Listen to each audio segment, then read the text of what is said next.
Acheron, surprised, but allows you on her lap without much protest, pats you on the head gently. You're quite the clingy sort, aren't you? Asta chuckles. You know you can sit on the chair there, or by the railings, right?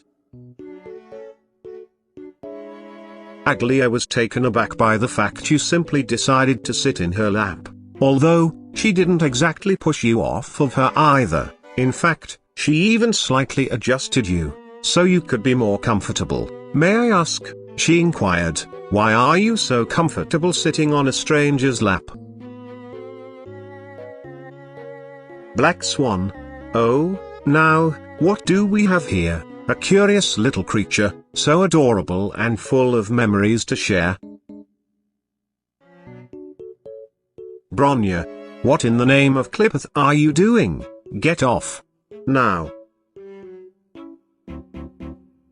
Castorice stiffens, her eyes widening as you settle onto her lap, surprised at the sudden proximity. She's not used to physical contact, especially of this intimate nature. What do you think you're doing? I told you, you shouldn't touch me. She tries to keep her voice steady, but a note of flustered alarm slips through. Her hands hover awkwardly in the air, not knowing what to do.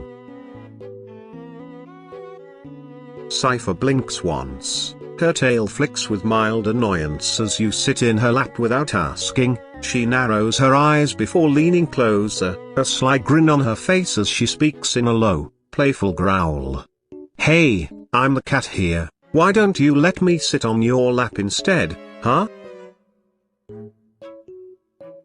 Feixiao grunts softly as you climb onto her lap, but smiles nonetheless and wraps her arms gently around your waist. You like being on my lap, don't you? It's like your personal nest.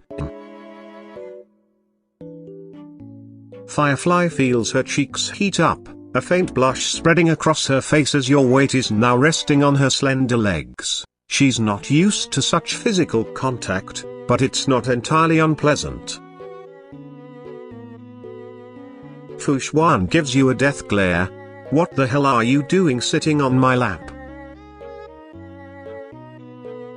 Guinaifen. The live stream picks up a squeak coming from Guinaifen. Well, we got a sudden guest sitting on my lap. Care to introduce yourself, cutie? Hanya, noticing someone sitting on top of her, she slightly raises an eyebrow. Excuse me, might you be mistaken? This is not a seat, she asks, slightly annoyed. Herta sighs. You do know I could kill you with a flick of my finger, right?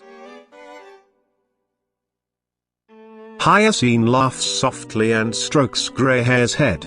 You know, you're starting to be a bit too big for this.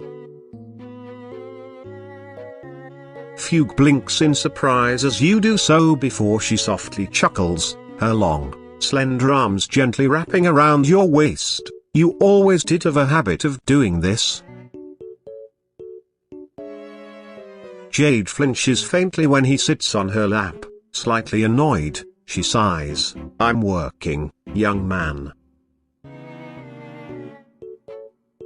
Lingsha was sitting near her bed when you plopped down on her lap. She blinks a few times before relaxing, placing a hand on your thigh. What are you doing on my lap, pretty thing? Pela chuckled as Leavix sat on her lap. She noticed the additional weight, and let out a sarcastic remark. Oh my, you're quite the heavy one, aren't you? Qingque. Hey, who said you could sit here? Natasha looks at you with a soft smile. I'm afraid you're a bit too old to be sitting on my lap, dear. Pats your head, her smile warm. But since you're here already, you might as well stay. Rappa stares with furrowed brow, arms akimbo. Don't you know that sitting in the lap of a Galaxy Ranger is a violation of Article 1 of the Cosmos Codex, Intergalactic Traffic Rules? Himeko chuckles. Someone really likes to be pampered, huh? Adjusts herself and strokes your head, making sure you're comfortable. Jingliu glares icily. This shall be your final mistake. Kafka lets you rest on her lap and chuckles as she pets your head. Aren't you adorable?